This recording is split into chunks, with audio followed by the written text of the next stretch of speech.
عزت قرآن کی اس میں ہے کہ قرآن کا ایک پرزہ نیچے نہ جائے. اور وہ پرزہ کب نہیں جائے گا؟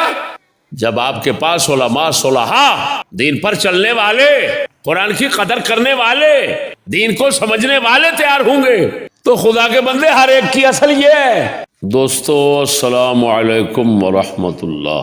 بہت ہی ضروری اور مخفی بات کا اظہار اور بیان کر رہا ہوں، تمام دوست غور سے سماعت فرمائیں. میں نے محسوس کیا ہے کہ ہمارے دوست احباب دینی مدرسے اور دینی مسلمان درویش سے، خدمت کے حوالے سے اور قلبی ذوق کے حوالے سے دور رہتے ہیں. دوسرے لفظوں میں ہمارے دوست احباب نہ تو مدرسے کی خدمت پسند کرتے ہیں اور نہ ہی کسی درویش مسلمان کی خدمت پسند کرتے ہیں. دوسرے کاموں میں جو فی ذات ہی نیکی کے کام ہیں یا ان کی نظر میں نیکی کے کام ہیں، ان میں مال سرمایہ خرچ کرنا پسند کرتے ہیں، لیکن دینی مدرسے پر اور کسی دینی مسلمان بندے پر مال سرمایہ خرچ کرنا پسند نہیں کرتے. یا تو سمجھتے ہیں کہ بالکل ثواب نہیں، ادھر گناہ ہوگا، اور یا پھر سمجھتے ہیں کہ ثواب کم ہوگا. تو دوسرے خیر کے کاموں میں وہ بڑھ چڑھ کر حصہ لیتے ہیں، لیکن جب مدرسے کی بات آتی ہے، دین کے مرکز، دین کی تعلیم کے مرکز کی بات آتی ہے، تو اس وقت وہ شوق ذوق، وہ خدمت کا جذبہ ان میں دیکھنے میں نہیں آتا. میرے دوستو، یہ بات میں نے محسوس کی، اور ہمارے بڑے حضرت صاحب قبلہ اور چھوٹے حضرت صاحب قبلہ اس کو محسوس کرتے رہے.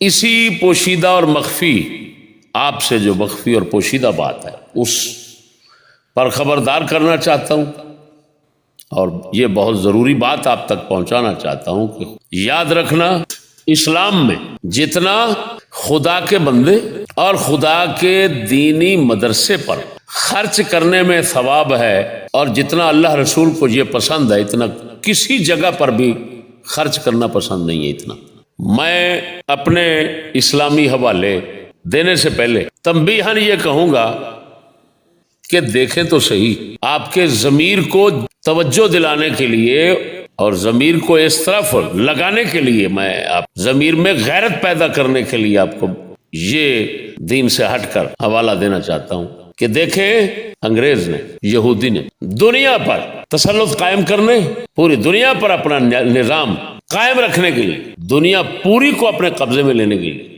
اس نے ایک سر سید پیدا کیا. ایک اس نے سکول بنایا، مدرسہ ان کا، اس سے انہوں نے اسی پر ہی زور رکھا. آج کہاں علی گڑھ کا ایک اور کہاں ایک ایک محلے اور ایک ایک گاؤں میں 10 سکول. افسوس ہے، کافر کو سمجھ ہے کہ میرا قیام، میری بقا، میرا دوام، دنیا پر میرا تسلط، یہ تو تعلیم کے ذریعے ہوگا. افسوس ہے کہ آپ مسلمان ہو کر اتنا نہیں سمجھتے کہ تمہارے اسلام کا دنیا پر قیام، بقا، دوام کس سے ہوگا. یاد رکھنا میری بات، آپ لوگ ہزاروں قرآن محل بنائیں، وہ اجر و ثواب آپ کو نہیں ملے گا جو اجر و ثواب ایک مدرسہ دینی قائم کرنے پر ملے گا. صحابہ کرام نے کوئی قرآن محل نہیں بنایا. ہمارے حضرت صاحب کی تعلیمات کو سمجھنا مشکل ہے.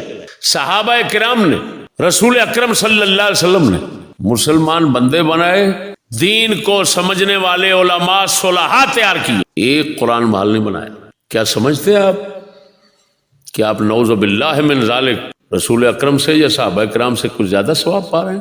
وہ خدا کے بندے جو قرآن کو سمجھنے والے، قرآن پر چلنے والے، قرآن کا علم رکھنے والے، قرآن کو بیان کرنے والے، قرآن کا تحفظ کرنے والے یہ نہیں رہیں گے تو قرآن کیا کرے گا؟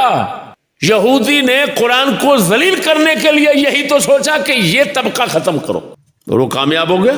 تو میرے بھائیوں، ہمارا یہ کام ایک عارضی ہے. ہم اس حق میں نہیں کہ قرآن نیچے جاتا رہے اور قرآن محل بنتے رہیں، وہ توہین قرآن. عزت قرآن کی اس میں ہے کہ قرآن کا ایک پرزہ نیچے نہ جائے. اور وہ پرزہ کب نہیں جائے گا؟ جب آپ کے پاس علماء صلحاء دین پر چلنے والے، قرآن کی قدر کرنے والے، دین کو سمجھنے والے تیار ہوں گے۔ حدیث شریف میں آتا ہے شہید کا خون قیامت کے روز عالم کی سیاہی کے ساتھ تلے گا۔ کیوں؟ اتنا قدر عزت عالم کو کیوں دی گئی کہ شہید کو جو شہادت کی رغبت ہوئی، یہ عالم کے علم کی برکت تھی۔ وہ نہ بتاتا تو شہید کو کیا پتا چلتا کیا کرنا ہے کیا نہیں۔ تو خدا کے بندے، ہر ایک کی اصل یہ ہے۔ اسی وجہ سے رسول اکرم صلی اللہ علیہ وسلم نے کیا فرمایا؟ العلماء ورثۃ الانبیاء۔ یہاں پر آپ کو ضرور میں بتاؤں گا، حدیث شریف اتنا اندازہ لگائیں کہ خالی ذکر کرنے والے، اللہ اللہ کرنے والے علماء صالحین، ان سے کتنا بلند مقام پا جاتے ہیں کہ رسول اکرم صلی اللہ علیہ وسلم مشکات شریف میں حدیث ہے، تشریف لاتے ہیں، دو جماعتیں بیٹھی ہوئی ہیں، ایک جماعت ذکر کر رہی ہے، دوسرے مدرسے کی طرح مسئلے مسائل مدرسے والے بیان کر رہے ہیں۔ آپ تشریف لاتے ہیں، فرماتے ہیں دونوں خیر کا کام کر رہے ہیں، لیکن بیٹھ کر آپ نے مدرسے کی طرح مسئلے مسائل کرنے والوں کے ساتھ بیٹھ کر فرماتے ہیں لیکن میں ان میں سے، بتائیں تو صحیح، آپ کو ادھر رغبت نہیں ہوتی جدھر رسول بیٹھنا چاہتے ہیں؟ افسوس ہے۔ کیا چاہتے ہیں آپ؟ کیا چاہتے ہیں؟ یہاں دنیا کو بھڑوے ملنگوں سے بھرنا چاہتے ہو؟ حضرت صاحب بڑے بیان کرتے تھے اور ہم نے بھی کتابوں میں پڑھا ہے، شیطان جب کسی طالب علم کو راستے سے موڑتا ہے، دین کے طالب علم، تو وہ جاتا ہے اپنے بڑے کے پاس، وہ اٹھتا ہے اور سر پہ تاج رکھتا ہے۔ سارے چیلے شیطان کے پوچھتے ہیں اس پر تاج رکھ رہے ہو کیوں؟ وہ کہتا ہے میں جواب دیتا ہوں آپ۔ وہ آ جاتا ہے، ایک صوفی نماز پڑھ کے باہر نکل رہا ہے، داڑھی شریف رکھی ہوئی ہے، تسبیح ہاتھ میں ہے، باہر نکلا، شیطان نے انسان کے روپ میں سوال کیا حضرت ایک مسئلہ پوچھنا ہے، پوچھو۔ اس نے کہا خدا سوئی کے سوراخ سے اونٹ گزار سکتا ہے؟ وہ سوچنے لگ گیا، اس نے فوراً روپ بدلا اور چلا گیا۔ اس نے کہا بڑوے دیکھ لیا، کیا نماز اس کی عقیدہ ہی اس کے پاس نہیں ہے، خدا کی قدرت میں شک کرنے لگ گیا۔ کہتا ہے اب آؤ ادھر۔ عالم کے پاس گیا، عالم نشہ رگڑ رہا تھا، یہ بے عمل کی بات ہو رہی، بعمل تو کہاں ہوتا ہے، وہ نشہ رگڑ رہا ہے۔ اس سے پوچھا جناب ایک مسئلہ پوچھنا ہے، سوئی کے سوراخ سے خدا اونٹ گزار سکتا ہے؟ اس نے کہا اعوذ باللہ من الشیطان الرجیم، مجھے شیطان لگتا ہے تو، خدا چاہے تو پوری دنیا کو سوراخ سے گزار دے تو اونٹ کی بات کرتا ہے۔ اس نے کہا بڑوے دیکھ لیا، وہ نماز پڑھتا تھا، سب کچھ کر رہا تھا، لیکن عقیدہ نہیں بچا سکا، یہ چاہے نشے کی حالت میں عقیدہ تو بچا رہا ہے۔ یہ ہمارے حضرت صاحب پتہ نہیں کتنی بار یہ بات بیان کر چکے، گنے نہیں جا سکتے۔ وہ خدا کے بندے، اتنا بڑا کام، اس کی طرف توجہ رغبت ہی نہیں ہے۔ افسوس ہے، توجہ اگر قرآن محل کا نام لیا تو قرآن محل کی طرف ٹوٹ پڑے، اور مدارس کی طرف توجہ نہیں ہے۔ اس کا حال یہ ہے کہ آپ دیکھ رہے ہیں، میں تو افسوس کر رہا ہوں کہ یار ہمارے دوستوں میں یہ غفلت، یہ جہالت، یہ دلالت کیسے پیدا ہو گئی؟ گر حفظ مراتب نہ کنی زندگی، مراتب کا لحاظ کیوں نہیں رکھا؟ قرآن محل کا مرتبہ تو بعد میں ہے، اصل تو ان لوگوں کا مرتبہ ہے جو قرآن کو بچانے والے ہیں، قرآن اپنی حفاظت، اپنی تعظیم میں جن کا محتاج ہے۔ کہ اگر یہ لوگ نہ ہوں تو یہ سکولی طبقہ آپ دیکھ رہے ہیں قرآن کے ساتھ کیا اشر کر رہے ہیں، اللہ رسول کے نام کے ساتھ کیا اشر کر رہے ہیں۔ چھوڑو اس بات کو یار، ہم سے اندازہ لگاؤ۔ حضرت صاحب آئے، وہ عالم تھے، روحانی عالم تھے، باطنی عالم تھے، باطنی عالم ظاہری سے بھی کہیں آگے ہوتا ہے، اور ظاہری علم تو ان کو اللہ پاک نے حضرت مرشد کی نگاہ سے دے دیا تھا۔ انہوں نے آگے وہی پھر علم کو شرع کو سمجھنے والے آگے کیے. ہم نے بیان کیا آپ نے سنا, قرآن محل کی طرف توجہ ہوئی, قرآن محل بنانا شروع ہو گئے. تو بتائیں قرآن سے علماء کی طرف توجہ ہوئی ہے یا علماء سے قرآن کی طرف توجہ ہوئی ہے؟ کیوں نہیں سوچتے خود تم لوگ؟ وہ جن لوگوں نے تمہاری ادب اور تعظیم کی بنیاد قائم کی ہے, آپ اسی کو اکھاڑنے میں, اسی کو کمزور کرنے میں لگے ہوئے, تو کیا بنے گا؟ کیا بچے گا تمہارا؟ اور اگر کوئی کہے کہ مدرسے میں برے بیان, ارے بھائی مدرسے میں اگر ایمان سے کہتا ہوں, مدرسے میں اگر 10 برے تیار ہوتے ہیں نا, 100 برا تیار ہو جاتا ہے. ایک نیک صالح عالم نکل جائے تو یہ ان پر بھاری ہوگا. کیوں؟ سید الانبیاء صلی اللہ علیہ وسلم نے خود فرمایا. ایسے ہے کہ نہیں؟ مشکات میں حدیث, عالم اشد علی الشیطان من 1000 عابد. فرمایا ایک عالم 1000 عبادت گزار کی بنسبت شیطان پر بھاری ہوتا ہے. اللہ اکبر. آپ کو معلوم ہوگا, میرے خیال میں عالمگیر رحمہ اللہ کا قصہ ہے. تشریف لے گئے ایک مدرسے میں, کسی سے پوچھا تو کیوں پڑھ رہا ہے؟ اس نے کہا یہ مقصد ہے, کسی نے کہا کہ یہ مقصد ہے, کسی نے کہا یہ مقصد ہے. آخر میں کہا ایک تھا, اس نے کہا یار خدا کے احکام سمجھنا چاہتا ہوں, اس پر عمل کرنا چاہتا ہوں, اور جب توفیق ملے گی جتنا دوسروں کو سمجھاؤں گا. انہوں نے کہا صرف ایک تیری وجہ سے میں یہ سارا مدرسہ رکھنے کی اجازت دے رہا ہوں. وہ خدا کے بندو خبردار یہ کہیں ایسا نظریہ نہ بنا لینا کہ برائی کو دیکھ کر نیکی ختم کرنے کی سوچ لو. لا حول ولا قوت الا باللہ. ان الحسنات یذہبن السیئات, قرآن فرماتا ہے نیکیاں بدیوں کو مٹا دیتی ہیں.